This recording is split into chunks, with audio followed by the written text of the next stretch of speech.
Oi, pessoal, espero que esteja tudo bem com todos. Vamos prosseguir nos nossos estudos de todas as segundas-feiras. Hoje o nosso estudo é o 59 e o tema é adultério. Ele vai ser trazido em duas partes para facilitar o entendimento. Então nós vamos falar no adultério na parte 1. Semana que vem a gente faz a parte 2.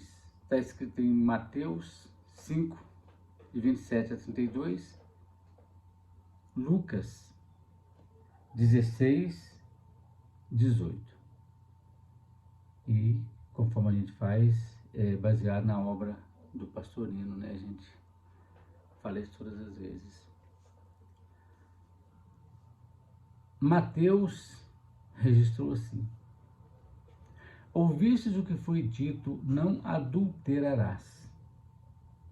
Eu, porém, vos digo que todo o que olha uma mulher casada cobiçando-a, já adulterou com ela em seu coração. Se, pois, teu olho direito te faz tropeçar, arranca-o e lança-o de ti.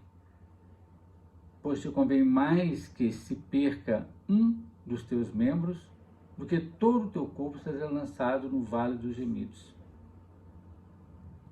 Se tua mão direita te faz tropeçar, corta e lança-a de ti. Pois te convém mais que se perca um dos teus membros, do que todo o teu corpo seja lançado no vale dos gemidos. Também foi dito: quem repudiar sua mulher, dê-lhe carta de divórcio. Eu, porém, vos digo que todo o que repudia sua mulher, a não ser por causa de infidelidade, a faz ser adúltera. E qualquer que se casar com a repudiada comete adultério. Lucas registrou de modo bem sucinto, né?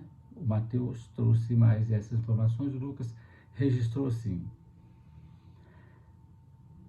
todo aquele que repudia sua mulher e casa com outra, comete adultério. E quem casa com a mulher repudiada pelo marido, comete adultério. Foi só assim que está que chegou até nós, né? As nossas traduções. Estudando a lição, então, é uma coisa bem interessante. Jesus toca nessa lição, né, em dois pontos essenciais: o adultério e o divórcio. Quanto ao primeiro, ser o adultério, ele é tratado claramente lá no Decálogo de Moisés, né, dos 10 mandamentos. Né? O 7º mandamento é exatamente não cometer adultério, não adulterarás. Já a tradição dos rabinos, a tradição rabínica, ensinava que o simples olhar de desejo, o que significa isso? O movimento do corpo das nossas emoções. Isso só já constituiria um processo de adultério. Estudando então essa lição, a gente vê assim: Jesus esclarece essa questão, dando a entender que não é o contato dos corpos densos, isto é, dos nossos veículos inferiores, como até hoje ainda julga toda a humanidade, que acha que o homem, né, o ser humano, é apenas o corpo físico. Não é exatamente esse contato corpo a corpo que provoca as ligações de resgates ou kármicos, né? Conforme as pessoas diziam. Se fosse assim, os homens, quando solteiro, eles frequentam N criaturas, né? A mais variada das vezes, às vezes centenas, dezenas de variações. Eles então iriam arcar com uma responsabilidade kármica interminável com todas aquelas pessoas com as quais ele se relacionou. E a gente sabe, né, pelos estudos espíritas, que a coisa não é bem assim. Com efeito, então, sendo o corpo denso apenas que eu digo, né, entre aspas, porque é uma coisa muito bem feita, mas do ponto de vista da valorização do espírito, o corpo físico é apenas uma casca externa. É o veículo visível, bem básico, para a movimentação do espírito na crosta terrestre, ou seja, é o suporte pesado do espírito. Não são seus contatos físicos, então, as relações humanas que acabam ocasionando os karmas, certo? Só as ações espirituais que provocam essas ligações reais. Aqui entra um ponto fundamental, que é o pensamento. O pensamento é realmente aquilo que produz vibrações capazes de marcar o intelecto e o corpo emocional de tal forma que só em resgates futuros pode cancelar ou reequilibrar aquele ato. A doutrina espírita é muito clara, né? Que o pensamento é força que cria. Quando há um pensamento renitente, ele passa a ser uma ideia fixa. Se combate, combate que eu digo, entende, trabalha o pensamento na sua origem para que ele não se torne algo renitente, persistente, aí, para que ele não se torne,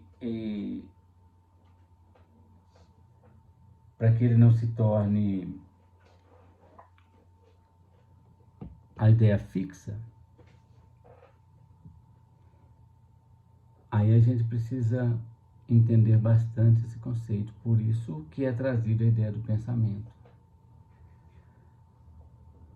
Nesse ponto, então, Jesus traz um aviso bastante sério e oportuno para os seus discípulos e também para os seguidores futuros, né, com respeito a esse pensamento.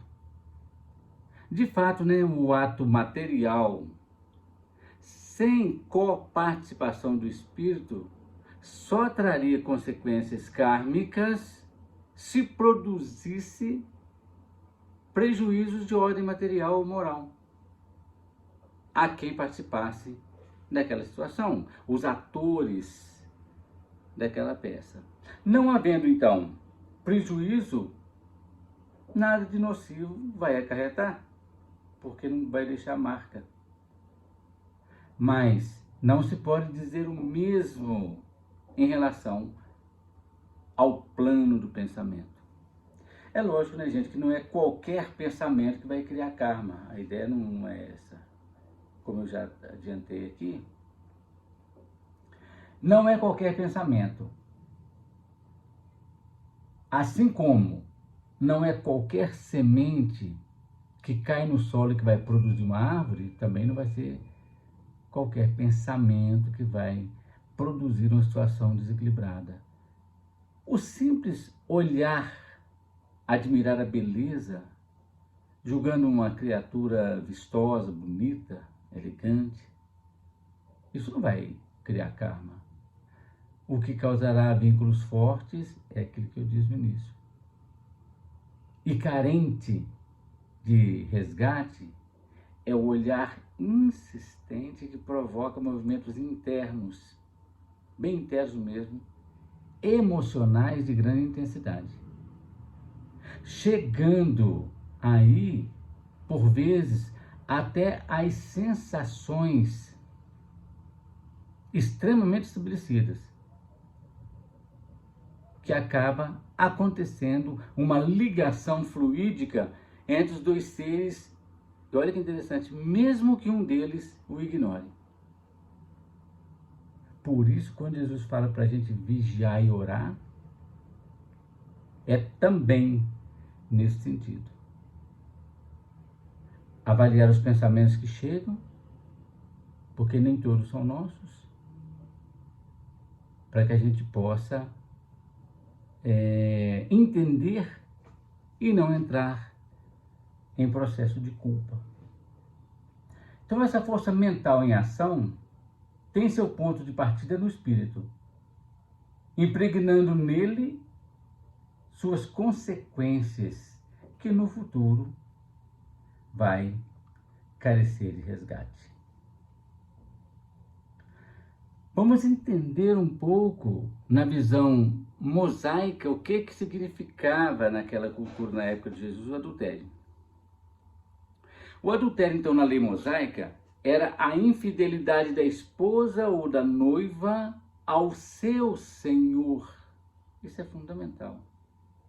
Perante a lei, portanto, só a mulher casada e a noiva podiam cometer adultério, outras não estavam cometendo adultério. O homem tinha plena liberdade de ação. Se ele mantivesse relações, sexuais com moça solteira, não havia nada de mal. No máximo, se ele fosse pego em flagrante, pagava uma multa de 500 ciclos de prata ao pai da moça e a levava como uma esposa. Isso está escrito lá no livro Deuteronômio. Ele poderia, então, já que ele praticou o ato com aquela moça, ele poderia adicioná-la ao seu harém, desde que ele pudesse sustentar todas elas. A coisa é mais ou menos assim. É como se ele comprasse mais uma propriedade. E essa propriedade era de um pai, que era o antigo dono daquela donzela. A mulher é que, se casada, não podia entregar-se a outro homem, pois isso iria constituir um roubo ao marido dela, já que ela era propriedade do marido. Daí, o adultério ser uma infidelidade ao seu senhor. A lei mosaica mandava que, se eles fossem surpreendidos em flagrante, fossem mortos, a pedradas. Ambos.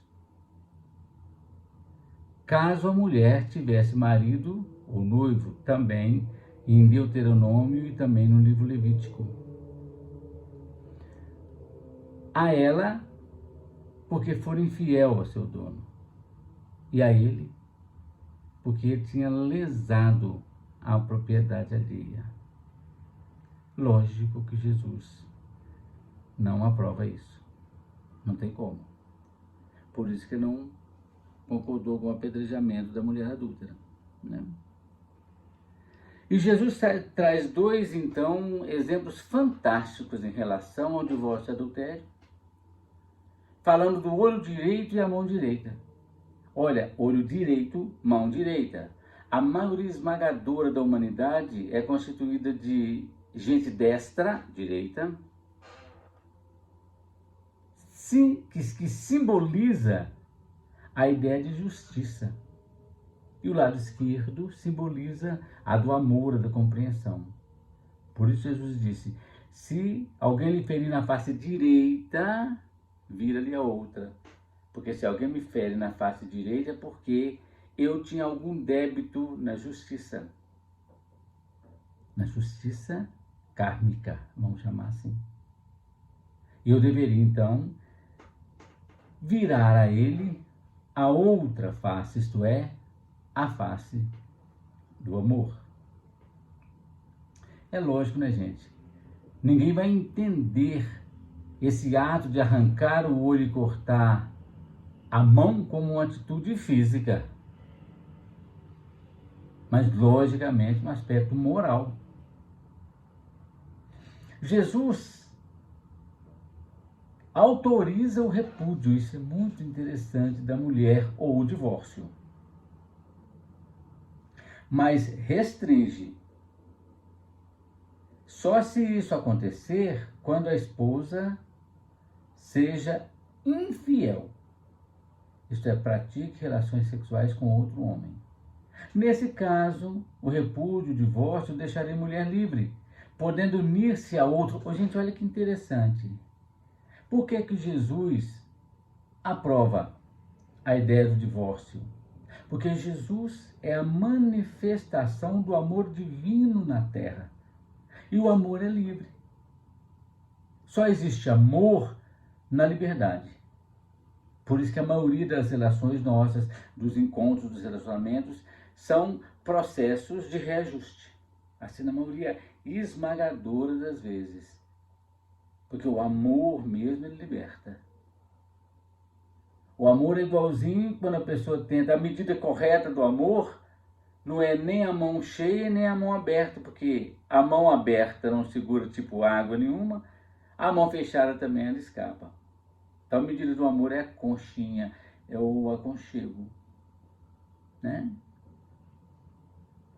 Então, Jesus sendo o embaixador do amor divino, se ele perceber que naquela relação não tem mais amor, nada mais justo do que permitir a separação, para que cada um tenha uma chance de começar de novo. Agora, Jesus aprova isso, segundo o que está escrito, por causa da infidelidade, porque não tem mais amor. Entretanto, se o repúdio não for por causa da infidelidade da esposa, então o marido colocando ela para fora, aí sim ele estaria empurrando a mulher para o adultério, porque qualquer pessoa não houve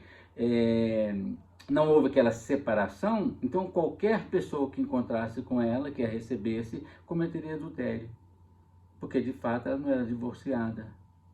Os vínculos não teriam sido dissolvidos ou cortados. É bem interessante se a gente pensar, né? A ideia de que quando a gente casa é para sempre, isso é uma questão de escolha. O que, como está escrito a igreja, estou falando da igreja em especial, fala assim, o que Deus uniu, o homem não separa. Gente, isso não se aplica. Deus não uniu duas pessoas que jogam uma panela um no outro, que fala mal, que briga e que faz assédio de todas as formas, não é, né? Então nós vamos entender, inclusive, isso. O que Deus de fato uniu, que o homem não vai poder separar. Nós vamos ver isso na próxima lição. Então, se a relação não está adequada e a permanência pode causar mais prejuízo do que benefício, convém então que se separe. Da melhor maneira possível que se consiga separar, aí vai cada um para um lado e a coisa, aí cada um tem condição de se reconectar.